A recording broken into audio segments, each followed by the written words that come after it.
नमस्कार मंडळी. नमस्कार. नमस्कार. ई प्रसारण इंटरनेट रेडिओ आणि प्रसार प्रकाशन पुणे या उभयतांद्वारे संचलित इंडिक्रूट या चॅनलवर आज आपण भेटणार आहोत हरिभक्तपरायण कीर्तनचंद्र श्रेयस मिलिंद बडवे या युवा कीर्तनकारांना. रामकृष्ण हरी. आपण आजपर्यंत अनेक वेगवेगळे विषय पाहिले, पण कीर्तन हा विषय असा आहे की ज्याला सगळ्या कलांची जननी समजली जाते. कारण कीर्तन सादर करताना या सर्व कला कीर्तनकाराला आत्मसात करणं हे अतिशय आवश्यक असतं आणि समाजातल्या प्रत्येक स्तरापर्यंत कीर्तन हा विषय सहजगत्या जाऊन पोचतो आणि खूप प्रभावीपणाने काम करतो. तर अशी ही कीर्तनकला आजही लोप पावलेली नाही. तर ती कशी छान फुलली आहे, कीर्तन म्हणजे काय, अशा ते कशा पद्धतीने सादर होतं, त्याचे प्रकार का, आता कितीतरी विषयांवरती कीर्तन याच विषयावरती आपण आधी कीर्तनरंग म्हणूनच आपण या आज आपण यांच्याशी गप्पा मारणार आहोत. तत्पूर्वी मी आपल्याला यांचा परिचय करून देते. हरिभक्तपरायण कीर्तनचंद्र श्रेयस मिलिंद बडवे यांनी पुणे विद्यापीठाची MA संस्कृत पदवी आणि पत्रकारितेचीही पदविका प्राप्त केली आहे. युवा भागवतकार तसेच रामायणकार म्हणून आजपर्यंत श्री क्षेत्र शुकताल श्रीमद भागवत कथनक भूमी येथे 6 वर्ष यांनी भागवत कथा सांगितली आहे. शुकतालाप्रमाणे श्री क्षेत्र नैमिषारण्य, द्वारका, वृंदावन अशा अनेक पावन तीर्थक्षेत्री श्रीमद भागवत कथा तसेच भगवान रामचंद्र तसेच थोर समाजसेवक नानाजी देशमुख यांच्या पावन स्पर्शाने पुनीत झालेली भूमी अर्थात चित्रकूट येथेही त्यांनी रामकथा सादर केली आहे. वयाच्या 8व्या वर्षापासून कीर्तन सेवेत कीर्तनाचे शिक्षण घरीच वडील कीर्तनरंग मिलिंद बडवे यांच्याकडे चालू आहे. तरी किती वर्ष झाली आपण कीर्तन करता? आता साधारणतः मी 32 वर्ष झाली कीर्तन क्षेत्रात आहे. बापरे. तसेच करवीर पीठाधीश शंकराचार्य विद्याशंकर भारती यांचं त्यांना विशेष मार्गदर्शन लाभले आहे. आजपर्यंत महाराष्ट्र व महाराष्ट्राबाहेर 3000वरती आपण कीर्तने सादर केली आहेत. म्हणजे युवा कीर्तनकार असं म्हणून जेव्हा हे मी बघते तेव्हा मला त्यांचा अतिशय अभिमान वाटतो आणि त्यांच्या वडिलांचंही कौतुक वाटतं. कारण कीर्तन या आगळ्या वेगळ्या विषयामध्ये आपलं करिअर घडवावं असं त्यांना वाटलं, मुलाने मनावर घेतलं आणि ते साध्य करून दाखवलं. तर अशा श्रेयसना उज्जैन येथे कीर्तनचंद्र पदवी प्राप्त झाली आहे. हरिकीर्तनोत्तेजक सभा पुणे तर्फे त्यांना युवा कीर्तनकार पुरस्कार मिळाला आहे. पुणे मनपातर्फे बालगंधर्व पुरस्कार 2006 साली प्राप्त झाला आहे. माननीय उपमहापौर पुणे महानगरपालिका प्रसन्न जगताप यांच्यातर्फे गुणगौरव पुरस्कार प्राप्त झाला आहे. महाराष्ट्र शाहिरी परिषदेचा कलागौरव पुरस्कार प्राप्त झाला आहे. महाराष्ट्र शासनातर्फे अनेक सांस्कृतिक कार्यक्रमात आपला सहभाग असतो. आकाशवाणी व TV वर अनेक कीर्तनाचे कार्यक्रम सादर केले आहेत. तसेच महाराष्ट्र आणि महाराष्ट्राबाहेर अनेक ठिकाणी कीर्तने व श्रीमद भागवत कथा व रामायण कथा सादर केली आहे. तर असं या कीर्तनरंगात अंतर्बाह्य बुडून निघालेल्या श्रेयसींबरोबर आपण आता कीर्तनाविषयी गप्पा मारूया. पण त्यासंबंधी मला असं विचारायचं होतं की मग अशी बोलता बोलता बोलून गेले की कीर्तन या सर्व कलांची जननी समजल्या जाणाऱ्या कला आहे वगैरे. पण मग तिचा जन्म मुळात कसा झाला किंवा त्याचा प्रचार प्रसार कुठवर कसा पोचला आणि त्याचा आवाका किती मोठा आहे? वा. प्रथमतः या माध्यमाद्वारे या जगामधल्या सर्व कलांची जननी असणाऱ्या कीर्तन परंपरेला आपण विविध लोकांपर्यंत पोचवत आहे, याबद्दल आपले मनापासून धन्यवाद. कारण काय, कीर्तन या शब्दामध्ये कीर्त हा धातू आहे संस्कृतमध्ये. कीर्त म्हणजे कीर्ती गाणे, ज्या माध्यमाद्वारे चांगल्या सद्गुणांची, चांगल्या व्यक्तिमत्वांची, परमेश्वराची कीर्ती गायली जाते, ते कीर्तन. या कीर्तनाची सुरुवात कधी झाली हा एक मोठा चिंतनाचा विषय आहे. कारण श्रीमद भागवतामध्ये असा उल्लेख येतो की शुकदेवांनी जगातलं पहिलं कीर्तन केलं आणि शुकदेवांच्या साथीला भक्त प्रल्हाद ताल धारतायत, वीणावादन देवर्षी नारद करतायत आणि समोर श्रोते म्हणून सप्तर्षी आहेत, सर्व जगतातले साधू संत आहेत, देव आहेत, हे शुकदेवांचं कीर्तन ऐकायला उपस्थित, असा पहिला एक पुरातन उल्लेख श्रीमद भागवतामध्ये. हो, मग त्याच्यानंतर तो प्रसार सुरू झाला आणि या कीर्तन परंपरेतलं मुख्य कीर्तन म्हणजे नारदीय कीर्तन. या नावातच सगळे येतं की नारदीय कीर्तन जे नारदांपासून सुरू झालं. म्हणजे शुकदेवांनी असं आपण म्हणूया की ती परंपरा ती नारदांनी, कारण नारद तसं बघायला गेले तर प्रचारक आहेत. ती प्रचाराची ही जी चरित्र लिहिली गेली महर्षी व्यासांकडनं, त्याचा प्रचार कोण करणार? आणि नुसतं ते प्रचार, नुसती गोष्ट सांगायची नाही, तर त्याच्यावर गेयता पाहिजे, भजन पाहिजे. मग यासारखं सुंदर माध्यम म्हणजे देवर्षी नारद, जे तिन्ही लोकांमध्ये भ्रमण करतात आणि भगवंताची कीर्ती गातात. तर नारदांपासून या कीर्तन परंपरेची सुरुवात झाली. मग ते अगदी रावणालाही त्यांनी कीर्तन ऐकवलं, कंसालाही कीर्तन ऐकवलं आणि गोपालकृष्णालाही त्यांनी कीर्तन ऐकवलं. असे आमच्या या नारदी कीर्तन परंपरेचे आद्य कीर्तनकार हे देवर्षी नारद मानले जातात. म्हणजे आपण पत्रकारितेच्या भाषेत बोलायला गेलो तर आद्य पत्रकारसुद्धा नारद मानले जातात, तसे आद्य कीर्तनकार हे नारद मानले जातात. आणि ही परंपरा सुरू झाली. मग ती काही काळ असं चिंतन केलं जातं, अभ्यास केला जातो की ते फक्त पूर्वीच्या काळात निरूपणात्मकच कीर्तन असायचं. पण जो आज नारदीय कीर्तनामध्ये दोन भाग असतात, एक पूर्वरंग असतो आणि एक उत्तर रंग असतो. पूर्वरंगाला काही जण ब्रह्मनिरूपण असं म्हणतात. म्हणजे पूर्वरंगामध्ये काय तर एखाद्या संतांचा अभंग घेतला जातो, ज्ञानोबारायांपासून कोणीही संत, त्या संतांच्या अभंगाचं चिंतन, निरूपण हे त्या आर्यासाकी दिंडी ही जी वृत्त आहेत त्याद्वारे पूर्वरंगात केलं जातं. आणि त्या पूर्वरंगाला अनुसरून एक आख्यान सांगितलं जातं, म्हणजे गोष्ट. असे दोन भाग कीर्तनामध्ये पडतात. ही परंपरा पूर्वी कसं व्हायचं, सवंग असावं, पण याला हा जो बांधेसूदपणा आला की एक मर्यादा कीर्तनाची आली, चौकट आली, ती आमच्या कीर्तन परंपरेवरती सगळ्यात मोठं ऋण असणारे गोविंदबुवा होशिंग म्हणून होऊन गेले. म्हणजे यांनी नंतर संन्यासाश्रम स्वीकारल्यावरती तारकाश्रम स्वामी नाव त्यांनी धारण केलं. हे होशिंगबुवा अनेक त्या काळच्या राजदरबारामध्ये कीर्तनकार म्हणून प्रसिद्ध होते. म्हणजे असं सांगितलं जातं की त्यांचं कीर्तन काशी नरेशाने काशी दरबारामध्ये ठरवलं होतं कीर्तन. असे हे गोविंदबुवा होशिंग, त्यांनी आज ही कीर्तनाची परंपरेची चौकट आखून दिली की पूर्वरंग कसा असावा, आख्यान कसं असावं, पहिले नमनाचे श्लोक, ते झाल्यावरती रामकृष्ण हरी हा काव्य, नंतर बाळकृष्णचरणी हे काव्य, मग त्याच्यानंतर अभंग, त्याच्यानंतर गजर, अशी हे कीर्तनाची परंपरा. मग पूर्वरंगानंतर मध्यंतरामध्ये जो पूर्वरंगाचा अभंग घेतला जातो ते परत गायचं आणि मग श्रोत्यांवरती गोष्ट सांगायची. हा जो एक चौकट ही गोविंदबुवा होशिंगांनी बांधून दिली. आणि आज मला सांगायला आनंद वाटतो, आज जेवढे नारदी कीर्तनकार होऊन गेले ते सगळेजण या परंपरेचं पालन करतात. म्हणजे ती अतिशय परिपूर्ण आणि छान पद्धतीने पुढे नेणारी आणि सगळ्यांना रुचणारी अशी ही चौकट असणार. आणि या सगळ्यामुळेच न ताई ही कीर्तन कला अजून जिवंत आहे. म्हणजे आम्हा नारदीय कीर्तनकारांना, म्हणजे नारदी कीर्तनकार सर्वच कीर्तनकार, त्यांना त्या चौकटीमध्ये तुम्ही काही रंग भरू शकता.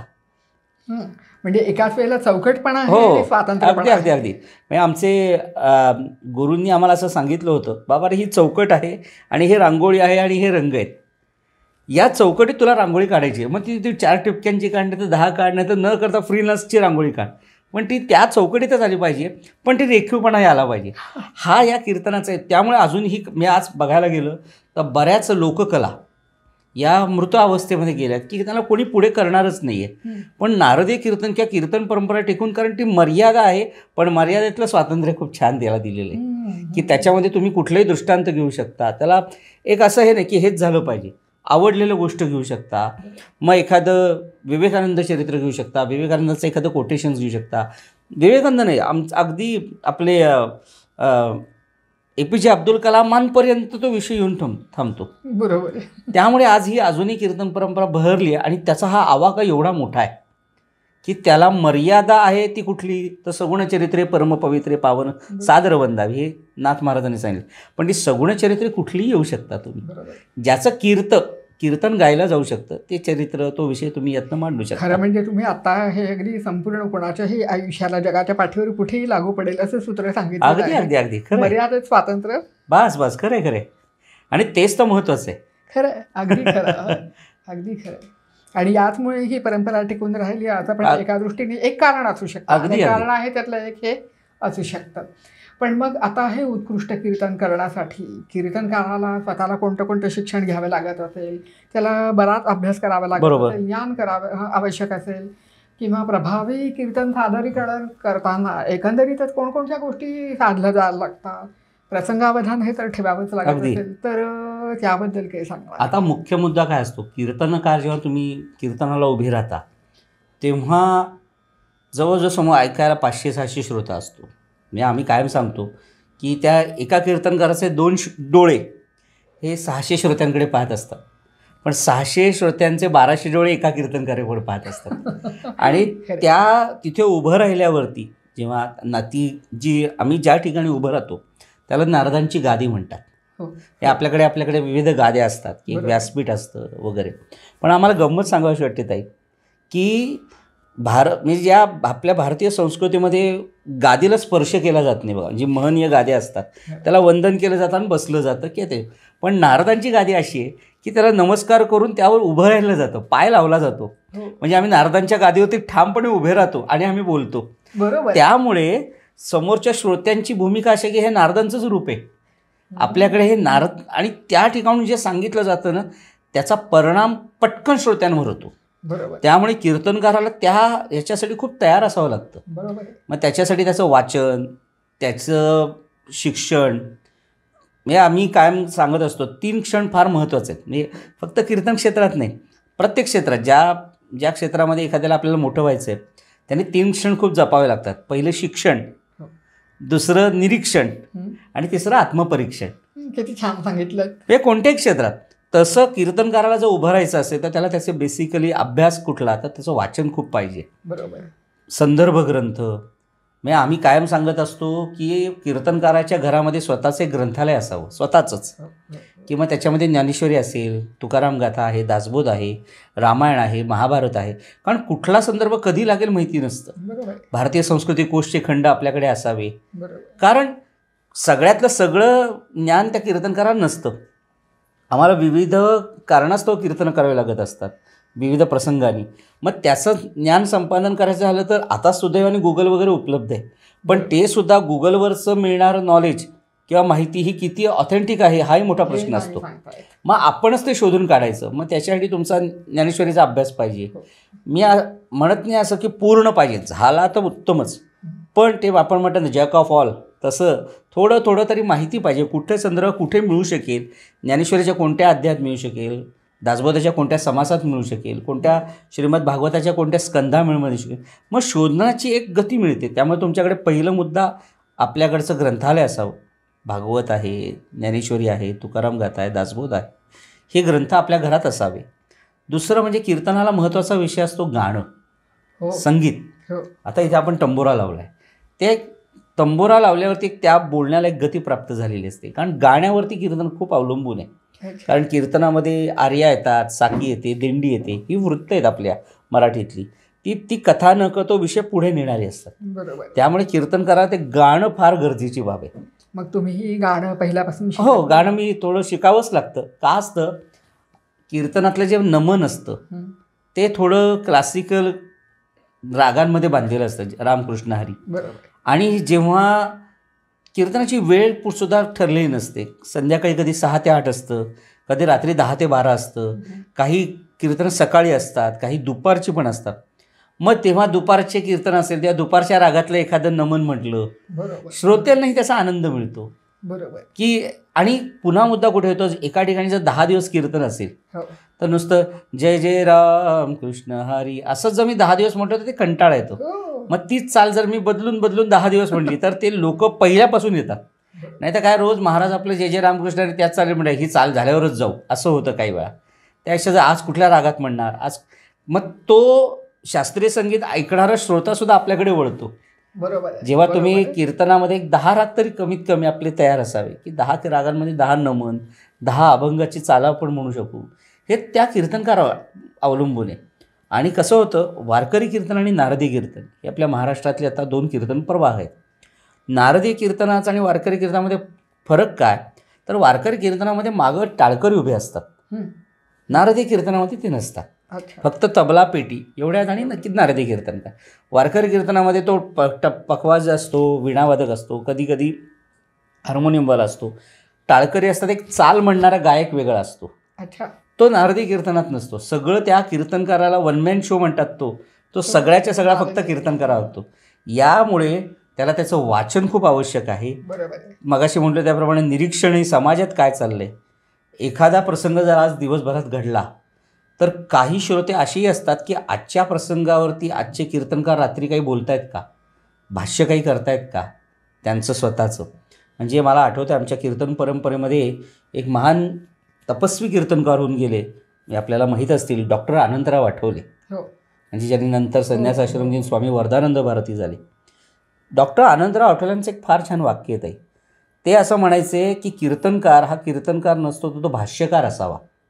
बरोबर आहे. अगदी चपखल. अगदी म्हणजे त्यांनी ज्ञानेश्वरीतल्या ओव्या सांगाव्या, तुकोबारांचे अभंग सांगावे, पण ज्ञानेश्वरीच्या ओवीवरती स्वतःचंही भाष्य पाहिजे. नाहीतर काय, आवश्यक आहे. ज्ञानेश्वरी लोक वाचतील की हो घरी, तुकाराम गाथा वाचतील की, तुमच्या कीर्तना काय, यावर आता कीर्तनकार काय बोलणार आहेत. किंबहुना आज समाजामध्ये एखादी भयंकर घटना घडली. आता उदाहरण द्यायचं, आत्ता आपण हे शूटिंग चालू असताना बांगलादेशमध्ये एवढं भयंकर प्रसंग चालू आहे. तर तुम्ही जर असं कीर्तनातनं विषय बोलत राहिला तर अनेक श्रोते अशा विचारसरणी येतात, आज श्रेयस बडे त्या बांगलादेशवर काही बोलणार आहेत का, आज तिकडे हिंदूंची एवढी अवस्था बिकट आहे, यावर श्रेयस बडवे कीर्तनातनं काही बोलतील का, असं ऐकणारे 10 ते 15 लोक नक्की आलेले असतात. बरोबर. तुम्हाला मी सांगतो, असे श्रोते येऊन आधीच सांगतात, बुवा आज या विषयावर जरा बोला बरं, ही गरजेची बाब आहे. म्हणजे उदाहरणार्थ आज बऱ्याच ठिकाणी लव जिहाद वगैरेची सारखी प्रकरणं चालू आहेत. आपल्या चांगल्या घरातल्या मुली पळवल्या जात आहेत किंवा मुलांमध्ये व्यसनता वाढतीये, यावर बोलणारे लोक येतात. किंबहुना काही वेळा काय होतं, कीर्तनातनं अनावधानाने ते बोललं जात नाही, नंतर सुद्धा बोलतात, बुवा आज या तुम्ही बोलला नाहीत या विषयावरती. तर स्वतः तो भाष्यकार जो मी मगाशी म्हटलो तसा तो स्वतः असला पाहिजे की त्या घटनेवरती तो जो काय म्हणतोय, ज्ञानेश्वर महाराजांची ती ओवीवरती त्याचं भाष्य काय राहतंय. म्हणजे तुम्हाला आप्पा आठवल्यांचंच एक वाक्य सांगतो, म्हणजे मला ते खूप वैचारिक पद्धतीने मांडलं गेलं की आप्पा आठवल्याचं कीर्तनकाराचा जो पूर्वरंग आहे तो वर्तमानपत्राचा अग्रलेख असतो. तसं कीर्तनकाराचं कीर्तन असावं की त्याला इथे कीर्तनातनं आल्यावर काहीतरी घेऊन त्यांनी गेलं पाहिजे, बोध घेऊन गेला पाहिजे, नुसतं सवंग मनोरंजन नाही. पण मग हे जे आधुनिक विषय आहेत तर मग ते तुम्ही त्याचं भाष्य करताना त्याला अनुरूप अशी त्या काळातली घटना किंवा ओवी किंवा त्याचं उत्तर देणारं असं काहीतरी तुम्ही. हो, अगदी आम्ही ते शोधून काढतो, त्यामुळे ते जास्त परिणामकता त्याची प्राप्त होते. बरोबर. म्हणजे उदाहरण द्यायचं झालं तर गोपालकृष्णाने नरकासुराचा वध केला, आपल्याला सगळ्यांना कथा माहिती आहे. आणि जवळजवळ 1600च्या वरती तिथल्या चांगल्या घरातल्या मुली या नरकासुराने पळवून नेल्या होत्या. त्या भगवान गोपालकृष्णाने सोडवल्या. ही कथा सांगत असताना आज आपल्या समाजातली अवस्था कशी आहे याच्यावरती भाष्य केलं जातं, प्रकाश टाकला जातो. बरोबर. म्हणजे ही घटना त्याही काळात घडली. मग आम्ही ते वर्णन करताना इथे असं मुद्दा म्हणून बोलतो की त्यावेळेस गोपाल भगवंत होते, पण आता भगवंत नाहीये. आता प्रत्येकाला आपणच भगवंत झालं पाहिजे. मग हे सगळं करत असताना माझ्या घरामध्ये असलेली माझी बहीण, माझी मुलगी, यांवरती मी प्रेमाने तिला जवळ करीन, माझ्यातला तिचा संवाद वाढवीन, जेणेकरून मी तिला सांगीन, बाई तुझं पुढचं भविष्य काय बघ, बाई तुला कोणाबरोबर संसार करायचा आहे, हे करत असताना कोणावर विश्वास ठेव, पुढच्या प्रत्येक टप्प्यावरती आम्ही तुझ्याबरोबर नसू, पण विश्वास ठेवताना तू सत्सद वेग बुद्धी वापर, निरक्षीर जो आपण विषय म्हणतो तो वापर. हे कुठून निर्माण होऊ शकतं, जेव्हा घरामध्ये हे संवाद होतात, कीर्तनासारखी प्रचंड गोष्टी ऐकल्या जातात. आणि आज या आपल्या इंटरनेटच्या माध्यमातून मला सांगायला असं वाटतं की आज आमची अनेकांची कीर्तनं यूट्यूबच्या माध्यमातून भरपूर प्रसारित होतात आणि आज तसा श्रोता वाढत गेला आहे. पण तिथे मुद्दा तिथेच येतो की ते एवढं कीर्तन करत असताना आजच्या गोष्टींवर काही बोलाल का, भाष्य होणार आहे का, ते होणार आहे का, प्रसंगावधानता येते का तुमच्या कीर्तनामध्ये, हीच महत्त्वाची की तो विषय प्रतिपादन करत असताना या सगळ्या अर्थाने तो फुलवावा लागतो. म्हणजे अगदी स्पष्ट सांगायला तर आपण एखादी गृहिणी स्वयंपाक करते, ती भाजी असेल किंवा तो वस्तू जेव्हा पदार्थ घेऊन येते तेव्हा जे गार्निशिंग असतं मग ती त्यात खोबरं घालते, कोथिंबीर घालते, शेव वगैरे घालून आणते. तसं सजवते, सजव छान. कीर्तन ही सजवण्याचीच गोष्ट आहे. मग त्याच्यासाठी पण मुद्दा असा आहे की सबंध कीर्तन मी मात्र या सगळ्या विषयावर करणार नाही. कीर्तनाचा मूळ विषय सगुण चरित्र परमपवित्र आहे. त्याच्यातलं तोंडी लावणं म्हणून ते मी घेईन. बरोबर, हे फक्त इम्पॅक्टफुल ज्याला इंग्लिशमध्ये म्हणतात तेवढंच मी करीन ते. बरोबर, असे तर विषय राहतात. आणि पुन्हा म्हणलो ना, श्रोते खूप सजग झालेत कारण या माध्यमाद्वारे. आणि पुन्हा तो श्रोता जर तुम्हाला तुमच्याकडे वळवायचा असेल ना, तर या माध्यमातून तुम्हाला जावंच लागतं. बरोबर आहे, अगदीच बरोबर आहे. या 2 गोष्टींपलीकडे अजून काय हवं असतं की हे करत असताना परत मुद्दा ते वक्तृत्व पहिली गोष्ट. कारण तुम्हाला 1.5-2 तास उभं राहून बोलायचं आहे. बरोबर. आणि मग त्यासाठी तुमचे हावभाव मर्यादित पाहिजेत. अच्छा. चेहऱ्यावरचे भाव मर्यादित पाहिजेत. बरं. कारण मी तुम्हाला म्हटलं ना की तो कीर्तनकार एकटा उभा असतो. मग त्याला द्रौपदी त्याला साजरी करायची असते, कृष्णही त्याला साजरा करायचा असतो, अर्जुनही त्यालाच करायचा आहे, हिरण्यकश्यप त्यालाच व्हायचं आहे, नरसिंह त्यालाच व्हायचं आहे, छोटा प्रल्हाद त्यालाच व्हायचं आहे. हे सगळं करत असताना मग मग कसं म्हणतो की निरीक्षण फार महत्त्वाचा विषय. बरोबर. की आता आपल्या घरात लहान मुलगा असतो, तो आपल्या आईशी कसं बोलेल, हे कीर्तनातनं बोलताना म्हणजे मग अभिनय महत्त्वाचा विषय. कारण तो जर विषय महत्त्वाचा नसेल तर तुमचं कीर्तन उठावमध्ये होणार कसं. बरोबर आहे, अगदीच. कारण 1 तास 1.5 तास, आता पुन्हा तुम्हाला आपण या इंटरनेटच्या काळामध्ये 30 सेकंदाच्यावर आपण रील पाहत नाही. एक कुठलंही रील असतं ते 30 सेकंद, लगेच आपण ते चेंज करतो. पण तुम्ही तर 3 तास एक माणूस उभा राहणार आहे. म्हणजे आता मला सांगायचं झालं तर गोपालकृष्ण द्रौपदीशी बोलतायत, तर मी हे फक्त पहिल्यांदा सांगेन आणि भगवंत द्रौपदीला म्हणाले.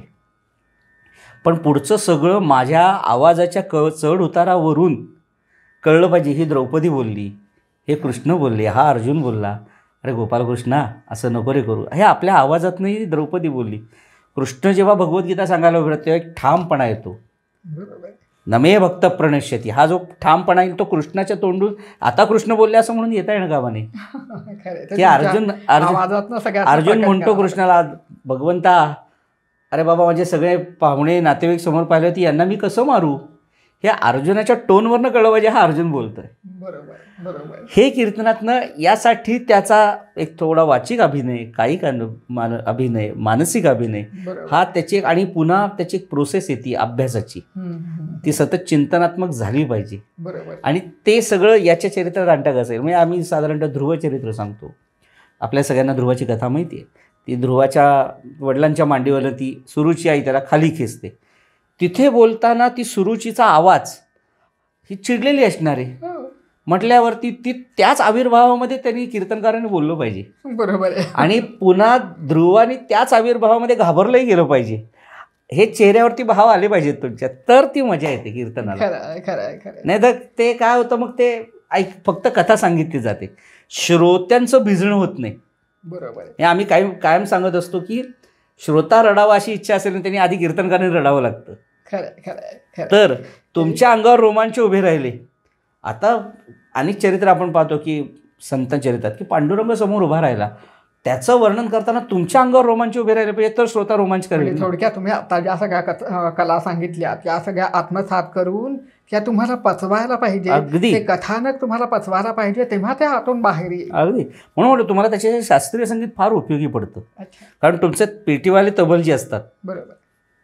सिरियलमध्ये वगैरे कसं होतं, मालिकांमध्ये बॅकग्राऊंड म्युझिक असतं. इथे काय, मग आता समजा एखादा करुण प्रसंग आहे तर तिथे तोडी, मारवा असे जे कोमल ऋषभाचे राग असतात ते आम्ही वाजवायला सांगतो. म्हणजे त्याची परिणामकता आणखीन वाढते त्या शब्दांची. जिथे युद्धाचा प्रसंग आहे तिथे मालकोन्स नावाचा राग आहे, हिंडोल नावाचा राग आहे, तो पेटीवाला बॅकग्राऊंडला वाजवतो. मग तबलजीनी त्या कठीण प्रसंगी डग्ग्यावर तबल्यावर ते धिरकट वाजवायचं. म्हणजे ती एक परिणामात्मा वाढत राहते. त्यांनी काय वाजवायचं हे ठरवण्यासाठी तुम्हाला त्याचा पण अभ्यास पाहिजे. त्यामुळे थोडं तालाचं ज्ञान, थोडं स्वराचं ज्ञान आणि थोडा अभिनय, हे सगळंच. पण या सगळ्यात पुन्हा मुद्दा तिथेच येतो की हे सगळं कीर्तन या संकल्पनेवरती आरूढ होता कामा नये. हे फक्त गेलो आणि अभिनय पाहून आलो, गाणं ऐकून आलो, नाही असं नाही. त्यातली आध्यात्मिकता कुठेही, त्याचा पाया जो आहे तो कुठेही बदलता कामा नये. बरोबर आहे, अगदीच बरोबर आहे. म्हणजे थोडक्यात हे सगळं करताना तुमचा व्यक्तिमत्व विकास होत जातो. अगदी अगदी अगदी. या सगळ्यामुळे तुम्हाला समाजामध्ये उभं राहून बोलण्याची पद्धत निर्माण होते. दुसरी गोष्ट, सगळ्यात महत्त्वाचा कीर्तनाचा फायदा काय होतो की माझ्याकडनं व्यक्त झालेला एखादा शब्द, एखादा वाक्य, त्याचा परिणाम कसा होणार आहे, काय होणार आहे, याचा खूप विचार करून वाक्य बोलावं लागतं. हो, हे फार महत्त्वाचं आहे. आज दुर्दैवाने असं कीर्तन असं चालत नाही, गेलो मी सहज बोलून, नाही. आज आणि आज दुर्दैव म्हणा नाही तर सुदैव म्हणा, आजचा समाज इतका सेन्सिटिव्ह झाला आहे की त्यातला एक म्हणजे साधेपणा गेला असं मला खूप वाटतं. मी खंत वाटते त्याची, की शेवट काय असतं, तो कलाकार असतो, तो काही ठरवून आलेला नसतो. कीर्तन हे सुद्धा, आता उद्या तुम्हाला सांगतो की एखादं कीर्तन झाल्यावरती एखाद्या श्रोताचा आम्हाला म्हणाला, अहो तुम्ही आज जे कीर्तन केलं ते सगळं लिहून द्या, तसं होत नसतं. तो आविष्कार असतो. एखादं त्या आविष्कारामध्ये एखादं वाक्य कमी जास्त होऊ शकतो, पण एखादा श्रोता तेच पकडून ठेवतो. त्यामुळे ते बोलताना सुद्धा पूर्ण विचारांती बोलावं लागतं की या वाक्याचा परिणाम श्रोत्यांवर काय होणार आहे. त्या वाक्याच्या, आपल्या मराठी भाषेच्या कमी जास्तपणामुळे, आपल्या वाक्याच्या उच्चारणामुळे त्याचा अर्थ तर बदलत नाही ना. याही गोष्टींचा विचार त्यात खूप करावा लागत असतो. की या आता असं हे जे आहे की अगदी सगळे ते तुमच्या शब्दातून, तुमच्या चर्येतून ते यावेच लागतात. अगदी खरं आहे, अगदी खरं आहे. आता हे सगळं आपण बघितलं, पण मग मला आता असं एक समजून घ्यावंसं वाटतंय की मी असं ऐकलं की मग आता आपण म्हणालात नारदीय कीर्तन, वारकरी कीर्तन असं असतं, तर अजून काही पद्धती असतात का त्याच्या, किंवा म्हणजे ते आपण सविस्तर सांगाल का, किंवा त्याचे विविध प्रयोगही ऐकलेले आहेत की उदाहरणार्थ रामजन्माचं कीर्तन, गोपाळकालाचं कीर्तन जुगलबंदी, बरोबर. तर असं जरा समजून घ्यायचं होतं. आता काय माहिती का, मग अशी म्हटलं त्याप्रमाणे वारकरी कीर्तन आणि नारदी कीर्तन ही दोन प्रवाह आपल्याकडे मानले गेलेत. पण जरी ते प्रवाह असले तरी अंततोगत्वा शेवट तिथेच जाऊन पोचतात. म्हणजे भगवंताची भक्ती, समाजामध्ये चांगले गुण पेरणं हा या मुख्य दोन्ही कीर्तनांचा मुख्य हेतू आहे, उद्देश आहे. वारकरी कीर्तनामध्ये असं मानलं जातं, माझा मी तेवढा अभ्यास नाही वारकरी कीर्तनासंदर्भातला, पण संत परंपरेमध्ये ज्ञानोबारायांपासून निळोबारायांपर्यंत, निळोबाराजे संत होऊन गेले, त्यांच्यापर्यंत संतांचे अभंग घेण्याची परंपरा वारकरी संप्रदायामध्ये. ती परंपरा, ती मर्यादा नारदीय कीर्तनात नाही. तुम्ही कोणाचेही अभंग घेऊ शकता, अगदी स्वामी स्वरूपानंदांपर्यंत तुम्ही अभंग घेऊ शकता, ज्याच्यातून ब्रह्मनिरूपण केलं जाईल. ब्रह्म, माया, संत वचन, सत्संग, असे कुठलाही अभंग तुम्ही घेऊ शकता. हिंदी घेऊ शकता, मराठी घेऊ शकता, त्याला काही हे नाही आहे. वारकरी कीर्तनाची परंपरा बरीच बहुतांशी नामदेव महाराजांपासून सुरू झाली असं म्हणतात. मी तो परंपरा पुढे पुढे नेली. नारदीय कीर्तन परंपरा तर सांगितलं मगाशी तुम्हाला की नारदांपासून पुढे झाली, आणि याच्यामध्ये प्रत्येक भगवंताचे जे अवतार झाले त्या अवतारानिमित्ताने जन्माच्या कथा आल्या. म्हणजे राम जन्माची कथा, कृष्ण जन्माची कथा, नरसिंह जन्माची कथा, माघ महिना आला की माघी गणेशाची कथा, ही सगळी कीर्तनातले विषय यायला लागले. आणि मग पुन्हा मुद्दा की ते लोकांपर्यंत आवडण्यासाठी त्यात कीर्तनात काही बदल झाले. मग त्यामध्ये कीर्तन जुगलबंदी हा एक सुंदर प्रकार निर्माण झाला. मी माझ्या माहितीप्रमाणे तो तुम्हीच रूढ केला. हां, आम्ही रूढ केला, पण याची मुख्य सुरुवात आपले गोविंद स्वामी आपळे, त्यांच्या सौभाग्यवती सुधाताई आपळे आणि त्यांच्याच परंपरेमधल्या सुधाताई धामणकर या दोघींनी पहिली कीर्तन जुगलबंदी केली. आता कीर्तन जुगलबंदी म्हणजे काय, तर आपल्या वैदिक परंपरेमध्ये खंडन आणि मंडन असं आहे की एखादीने सिद्धांत मांडावा, त्यांनी त्याचं खंडन करावं, मग त्यांनी त्याचा सिद्धांत मांडते. जुगलबंदी म्हणजे तेच की एक मत आम्ही मांडायचं, एक मत त्यांनी, माझं मत त्याचं खंडन करून त्यांनी त्याचं मत मांडावं असं. मग त्यांनी ती सुरुवात केली. मग त्याच्यानंतर अनेक कीर्तनकारांनी ते कीर्तन पुढे नेलं. मग ती परंपरा माझे वडील कीर्तनरंग मिलिंदबुवा बडवे आणि गोविंद स्वामी आपळेबुवांचे चिरंजीव राष्ट्रीय कीर्तनकार डॉक्टर चारुदत्तबुवा आपळे, त्यांनी ती परंपरा पुढे नेली आणि त्यांनी जवळजवळ भारतभर अनेक कीर्तन जुगलबंदी प्रयोग केले. मग त्यांच्या असं लक्षात आलं की आपली दोन्ही मुलं चांगले आता कीर्तन क्षेत्रात आहेत, तरुण आहेत, तर हा कीर्तन जुगलबंदीचा वसा आपण त्यांच्याकडे द्यावा. म्हणून तो वसा त्यांनी माझ्याकडे आणि माझ्या सौभाग्यवती मानसी बडवे यांच्याकडे तो दिला. 2005 साली आम्ही बालगंधर्व रंगमंदिरामध्ये पहिला रंगमंची आविष्कार कीर्तन जुगलबंदीचा केला. म्हणजे आम्हाला सांगायला असा आनंद वाटतो की ही जुगलबंदी वगैरे सुरू झाली, पण मंदिरातलं कीर्तन रंगमंदिरात आम्ही पहिले नेणारे नवरा बायको की आम्हाला त्याचा आणि खूप आनंद आणि खूप गर्व आहे, अभिमान आहे या गोष्टीचा. आणि प्रतिसाद कसा होता? खूप सुंदर. आणि विशेष काय केलं आम्ही की ते जुगलबंदी जेव्हा आम्ही केली तेव्हा जेव्हा आपण रंगमंदिरात कीर्तन नेतो तेव्हा रंगमंदिरातले नॉर्म्स त्याला येतात. मग त्यानुसार आम्ही कीर्तनाला साजेसा असा सेट लावला, साजेशी लाईट व्यवस्था केली, प्रकाश योजना केली, उत्तम ध्वनी व्यवस्था ठेवली, उत्तम कलाकार ठेवले. म्हणजे कलाकार कसे ठेवले आम्ही, तर ती महिला कीर्तनकार असल्यामुळे तिच्या साथीला तबला पेटीवादक दोघी महिलाच, अरे वा. मुलीच म्हणजे तरुण, आणि माझ्या साथीला दोन्ही मुलंच. असं मग त्यांची जुगलबंदी असं करून ते आम्ही जुगलबंदी ते झाली. म्हणजे आम्हाला आठवतं 2005 साली आम्ही पहिला तो प्रयोग केला तर बालगंधर्व तुडुंब भरून बाहेर लोक उभी होती. आणि मग त्यापासून 1 जून 2005 1 जून आमच्या आयुष्यातली कीर्तन जुगलबंदीची तारीख पूर्ण झाली. मग आम्ही तो प्रयोग नंतर काय झालं, जवळजवळ बालगंधर्व इतकं ओव्हरफ्लो झालं, मग लोक म्हणाले थोडं तिकीट लावा. थोडी मनात धाकधूक होती की कीर्तन आणि तिकीट कसं काय. पण आम्हाला व्यवस्थापकाने सांगितलं थिएटरच्या की तुम्हाला जर थिएटरमध्ये शो करायचा असेल तर तुम्हाला तिकीट लावावं लागेल, कारण नाही तर एवढी लोकं आम्ही कंट्रोल करू शकत नाही.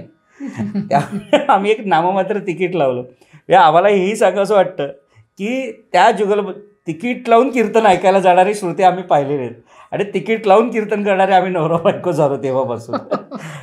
आणि त्याचा परिणाम खूप छान झाला जुगलबंदीचा. म्हणजे आम्ही जुगलबंदीत एक अभंग घेतो, त्या एकाच अभंगाच्या 2 बाजू आम्ही मांडतो. हे 2 कीर्तनकार जरी उभे असले एकाच वेळी स्वरमंचावरती व्यासपीठावर तरी एकच अभंग, एका अभंगाची एक बाजू ती सांगते, एक बाजू मी सांगते. हा पूर्वरंग आणि तिच्या विषयाला प्रतिपादच आख्यान ती सांगणार आणि माझ्याला ती, आणि ते सांगत असताना सुद्धा एक पौराणिक आख्यान किंवा संत चरित्रातलं आख्यान आणि एक राष्ट्रीय आख्यान.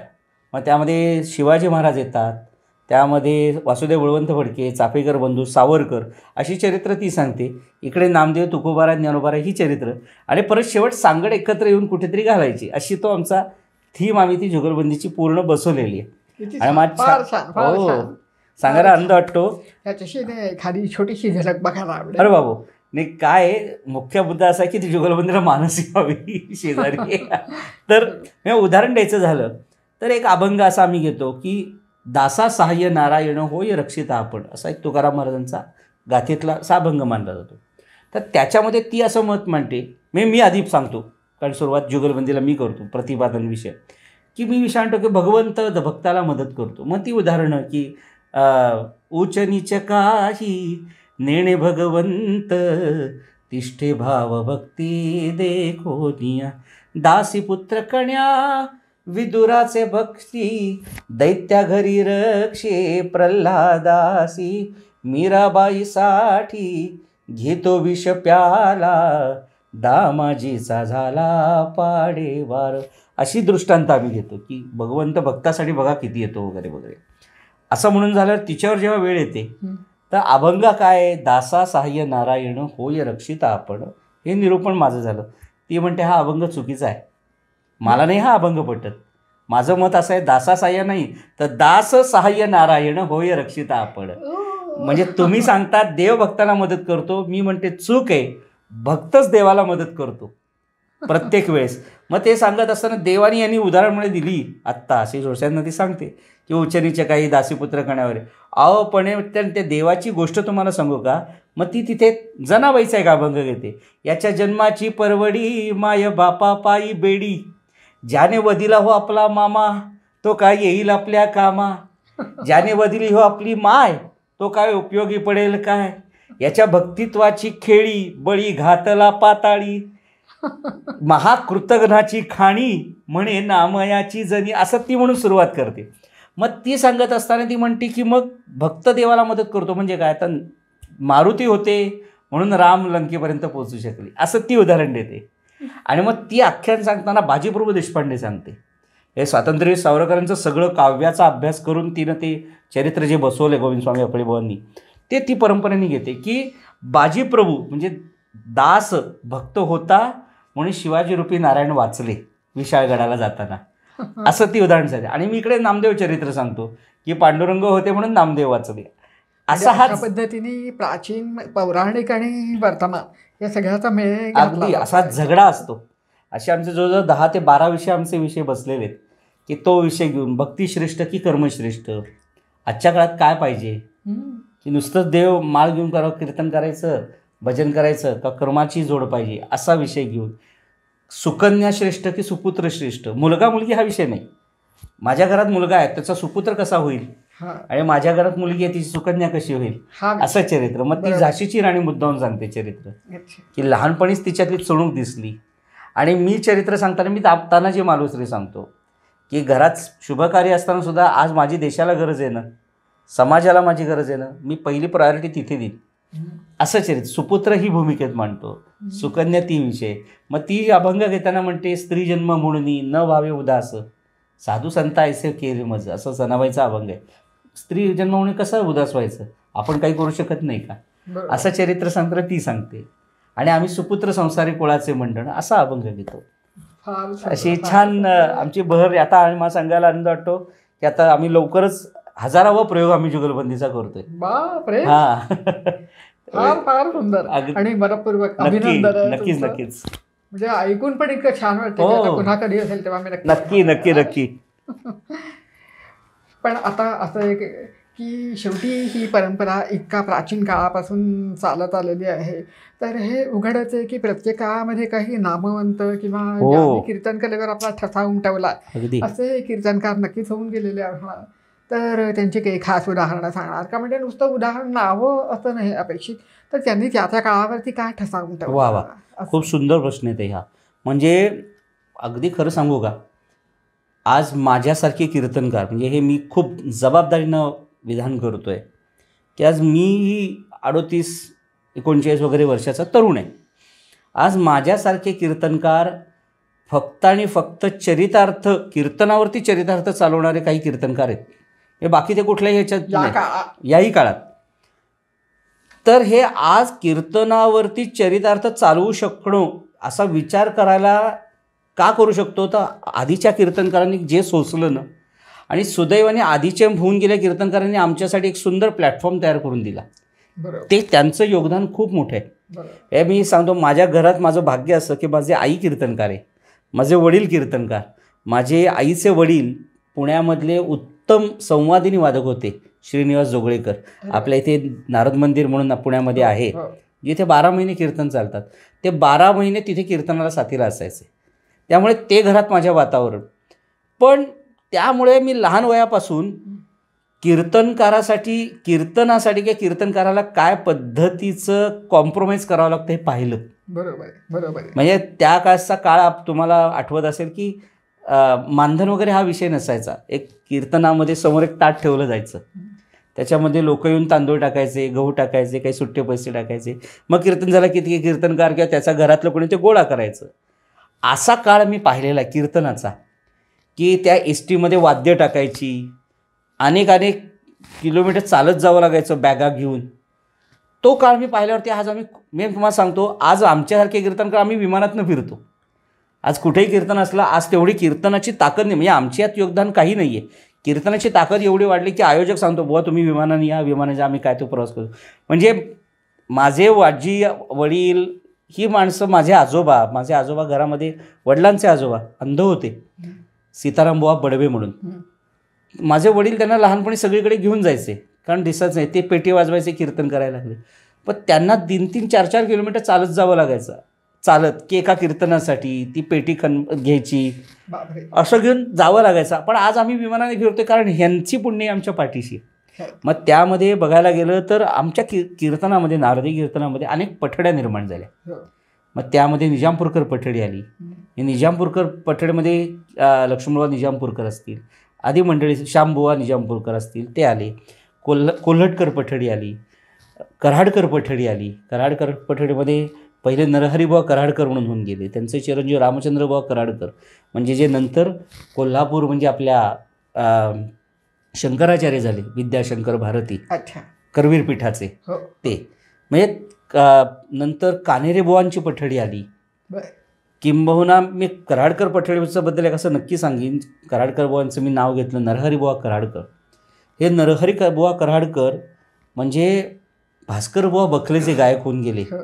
त्यांचे पट्टशिष्य. बर.